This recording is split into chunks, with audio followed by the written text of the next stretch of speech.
With what LMPD says could be one solution for some of the city's crime. It's an ordinance that's been on the books for decades. WDRB's Joel Skipper tells us why leaders are pushing a mask ban now and why not everyone thinks it's a good idea. Joel? Yeah, Gil and Fallon, a lot of this has to do with coming out of the pandemic, but most of it has to do with crime and wearing masks.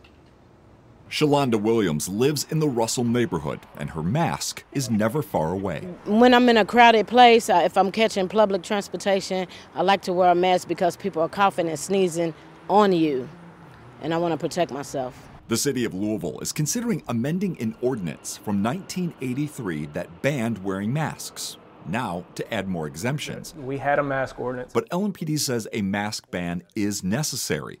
Since the first of the year, the city says there's been 123 criminal incidents where the suspects were wearing masks. If law enforcement sees a group of young men wearing surgical masks and surgical gloves, walking around a school parking lot during a football game or at any other time, I want the police to find out what's going on. Which, according to LMPD, was the case at a PRP football game when 2 people were shot and 1 died. The ACLU of Kentucky says it could be tricky to uphold an ordinance and avoid profiling. So we have significant concerns that, how is this new policy going to be implemented? What sort of training is going to be put in place to make sure that LMPD is not using the wearing of a mask simply as a pretext for stopping people? I understand where the mayor's coming from, and especially after the PRP incident, but at the same time, it's like, what do we do to be able to take care of ourselves? The mayor said some people still want to wear masks in public and should be able to,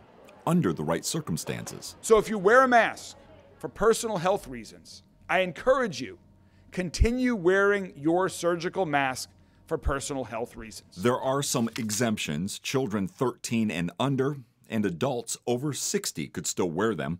Wearing a mask for religious reasons or holidays, theatrical performances, or part of a Halloween costume. If it's just covering the mouth, it should be okay. But I do see people covering their whole face and just their eyes. I don't think it's appropriate because you can't really tell who they are. And there will be a public meeting on this ordinance tomorrow night, Wednesday night, from 5 to 7 at the Newburgh Community Center. And Gil and Fallon, this all still would need to be approved by Metro Council. Guys? All right, Joel, thank you for your reporting tonight.